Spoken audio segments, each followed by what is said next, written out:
Right, so it's not an uncommon sight to be seeing Lamborghinis roaming the streets of KL. However, when they are decked up like this and going at full chat, tackling the corners and curves and straights of our favorite city streets, you know that something special and magnificent is happening. Yep, guys, the Lamborghini Super Trofeo Asia is here at the Kuala Lumpur City GP, and we are going to be talking to a driver to see what he thinks of this track, and also a man who knows exactly about how to set up the car and what the event is all about. And did you know that the Lamborghinis are clocking the fastest time amongst all the cars racing in this event? Check this out.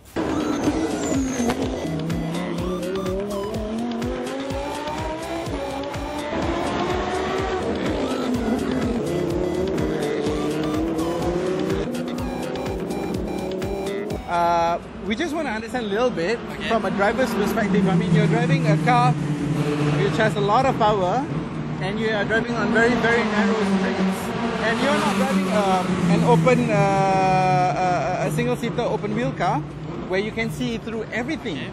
So what are the main challenges of driving one of these Lambo race cars? Lambo race car, the main challenging for this street for race. This track, for this track is the heat.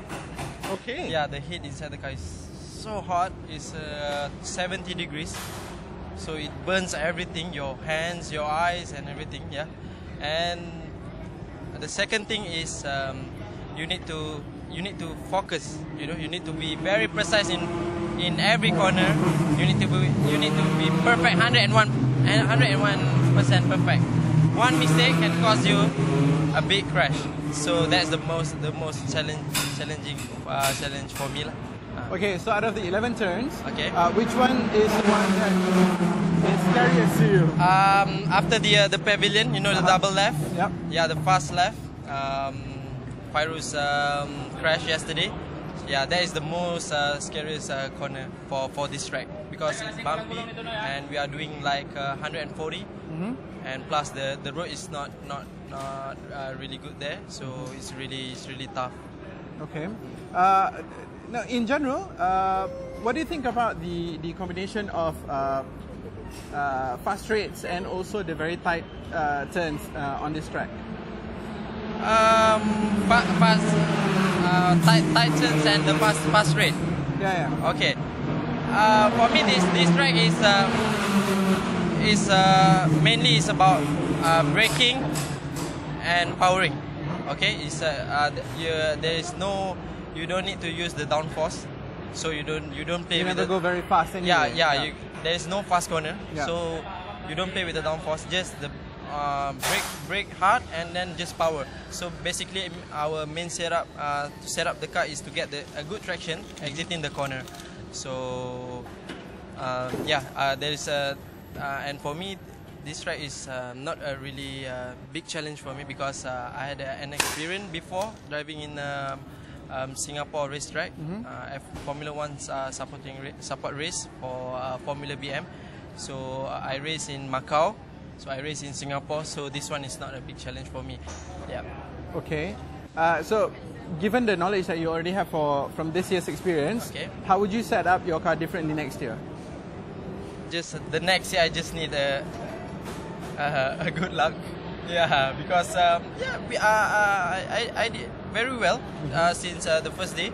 We did, me and my team did a very well to set up the car. Everything was according to the plan. Follow according to the plan. Fastest in the first pre-practice, and then qualifying we are the fastest. In the KL GT Cup, we are the fastest, but then the luck is not on my side. In the first race yesterday, I had overheating, so my car overheat.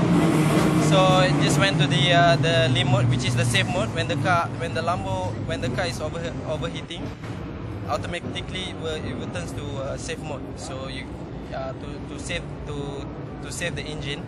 So it happens a few times, 4 or 5 times. So it's a tough weekend for me. And then today, the second race, I started P1, but then been hit by someone. So it's a really tough weekend, and I couldn't continue for the next race. I couldn't join for the KL GT Cup race because my car is badly damaged. The front chassis is broken. So yeah, it's a tough weekend and disaster weekend for me. It's a tough weekend, but it's not a tough circuit, yeah? Yeah. Still, you need to have a luck.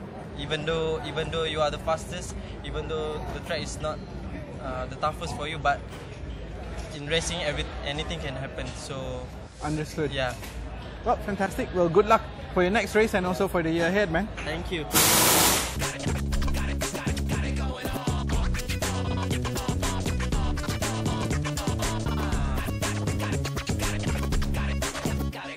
Right then, so as I mentioned earlier, can you tell me a little bit about what is your opinion of the track that you guys have to play around with this year? I think for the first time that this event was actually held, it's actually been a pretty good event. The track is obviously very bumpy because it's a street race, but you know, that adds to the excitement of the whole race. There are crashes and there are cars bumping up and down and bouncing all over the track, and that adds to the whole excitement of the whole event. And to me, that you know, there's a great spectator drama, and people seem to be having fun. So I think it's been a great success on that front. So in between bouncing cars and crashing cars, can you tell me a little bit about the highlights from your perspective so far? Well, I am here because I sponsored Malaysia's best driver, Afiq Yazid.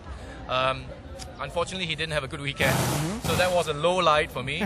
But having said that, he did qualify the fastest, and he had set the fastest time of anybody in this entire weekend.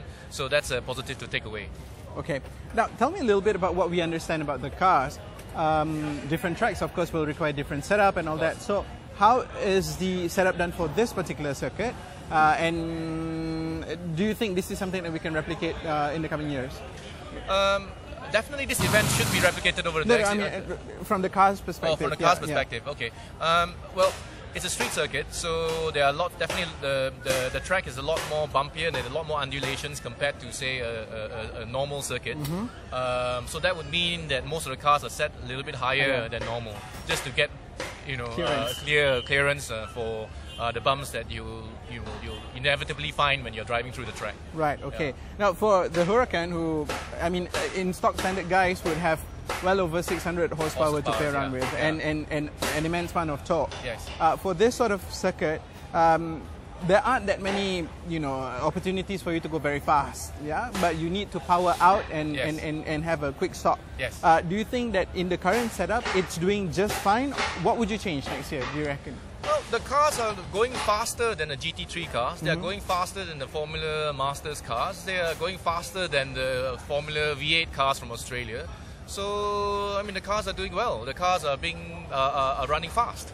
I think that says it all. I think it's been set up quite well, and the results speak and show with the times that these cars have been setting. It's 123.9. I think Afiq said is the fastest time of any cars this entire weekend. So, of course, you don't have precedents. We've never had this sort of event before. Yes. So, what was the best time set? 1 minute 23.9 seconds. 1:23.9. Yes. Do you reckon, with the knowledge that you have gained this year, you'll be able to beat that next year? Not me, but I'm sure some of the drivers. Some of the other drivers will definitely. Do you reckon that the drivers will be able to? I'm sure that there will be improvements. People will get to know the track better and find a faster line, maybe a line with more grip that, you know, may not be the normal racing line. That's very possible on the street track.